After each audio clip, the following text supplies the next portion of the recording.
Hello there everyone, welcome back, and I'm here to be talking about this mini-series called Waco, which is based off the true events that happened at Waco in Texas back in 1993, which was about this certain circumstances of events where there was this group of Branch Davidians that were basically a part of this cult, like a really extremist type of Christian cult, and they took views of their religion to, like, it wasn't like a extreme, but it was certainly odd.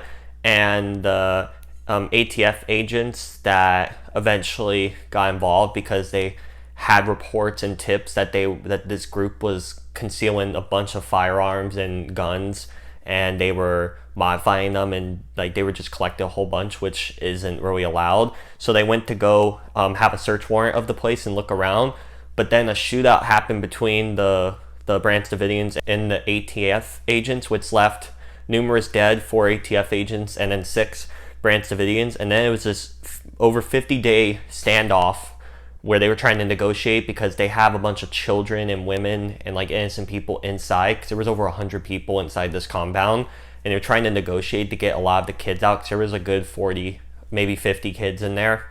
They managed to get a few out, but the tragedy ended when the entire place caught on fire, killing almost everyone left in the building. And this series is like a I'd say a retelling of the events from the perspective of the main negotiator and a survivor who tells his story on how he got involved with the cult and how he escaped. And it was a really fascinating mini-series. It's only 6 episodes. I caught it on Netflix. It released a few years ago, back in 2018, and it was a really well done. Like, Michael Shannon plays the main negotiator guy, and he does a terrific job. The guy that plays David Koresh, who's the leader of this Branch Davidian division, he was the one in charge, and I'd say the show is pretty fair in some respects to both sides. Like, the main interrogator, like, his bosses are wanting to do it brute force, get this to end quickly. He's trying to do the common natural approach to get as many people out without causing another fight between the two groups. And you see some cult members in there even before the events who were wanting to leave and didn't agree with everything that David was doing. And it's really sad that what happened to a lot of these people, like, it humanizes them, which I do think is, like, it gives a better sense of the whole situation instead of branding one side's evil.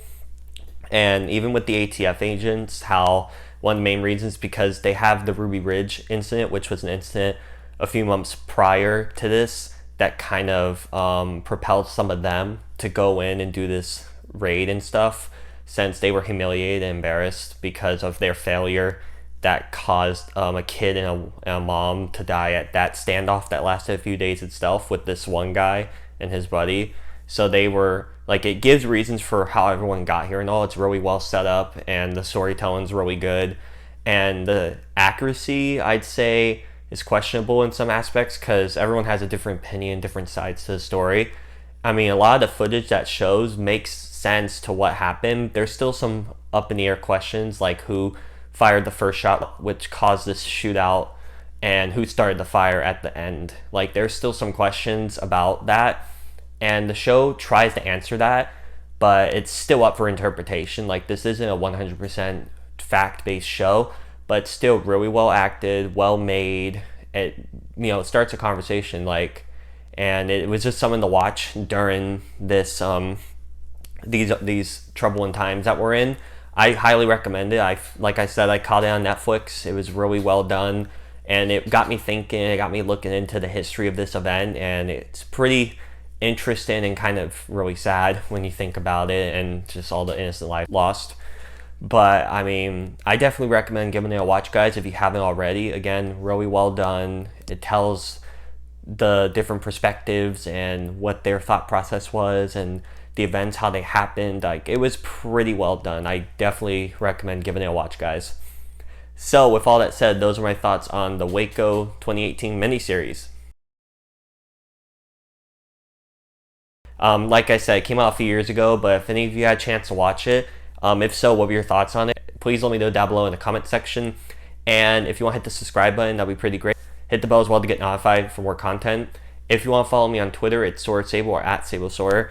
Again, thank you all so much for watching, and it has been almost, or if not, a month since I've posted, which I regret because, I mean, it's just been hard to find some content. I've just been busy with some other stuff, like finishing up the classes which have been transferred online. But this week's, I believe, is the last week, so I should be maybe looking more to do more content. And from what I've heard, there's some places like in Georgia that are probably going to reopen theaters.